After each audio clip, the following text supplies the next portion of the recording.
lives. I'd looked at the empty walls and the packed suitcases waiting in the spare bedroom and, well, I'd lost my shit. Everyone had said, wait a year, Ev, and don't make any life-changing decisions in those first grueling months when grief is fresh and your mind is clouded. And since I was Everett Maior, rule follower these days, that's exactly what I'd done. I'd lived in our condo, which Adrian had decorated in the rustic, urban style he'd loved. A style I'd teasingly called Pottery Barn Puked just to piss him off so I could make it up to him later. I made the bed every morning because Adrian used to be fastidious about it, putting every fussy throw pillow into place in a way that would have made him proud.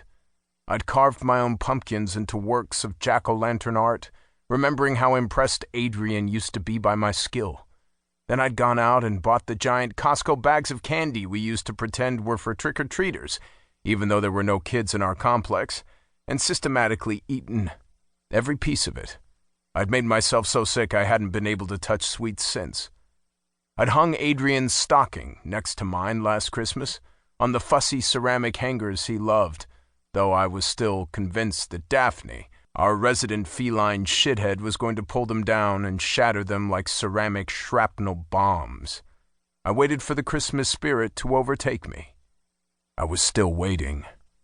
I'd planted pansies in the window boxes in April, for God's sake, even though I thought they were the most disgustingly simple chipper flowers in existence, because they were hardy enough to survive a cold snap, and Adrian had always insisted on having the first flowers in the neighborhood. I was determined to keep things up to standard.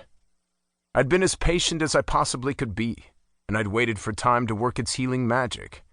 But seeing the essential parts of my life, our life, packed into a couple of suitcases, 3 boxes and a cat carrier, while I prepared to move to New York without him, had called bullshit on this whole experiment. I didn't feel any closer to okay now than I had at his funeral.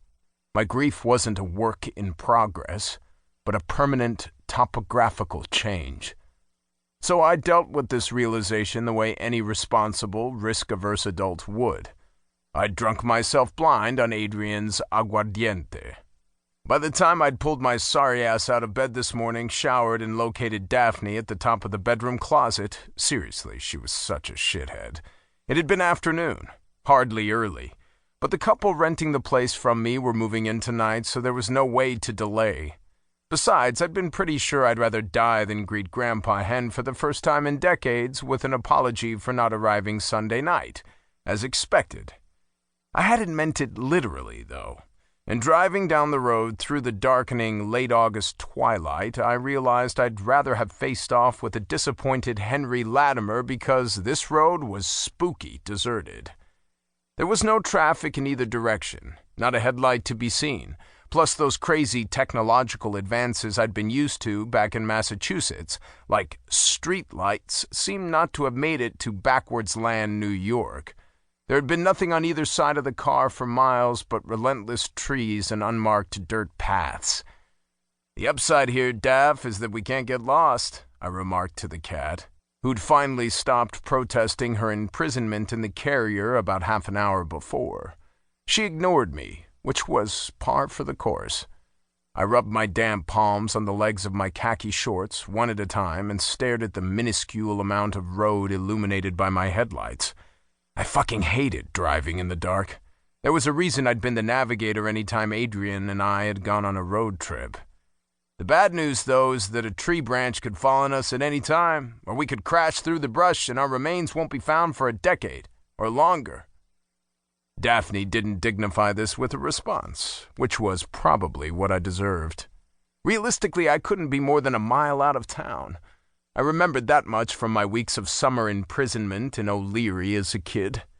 Soon the road would open into a wide field, and not long after that came the fork where Route 222 continued on toward Rushton, and Weaver Street headed right toward O'Leary. It wouldn't take more than 2 minutes, but a lot could change in 2 minutes. Like suddenly deciding you were moving to New York, or realizing you were in love, or finding out your husband's pesky acid reflux was actually liver cancer.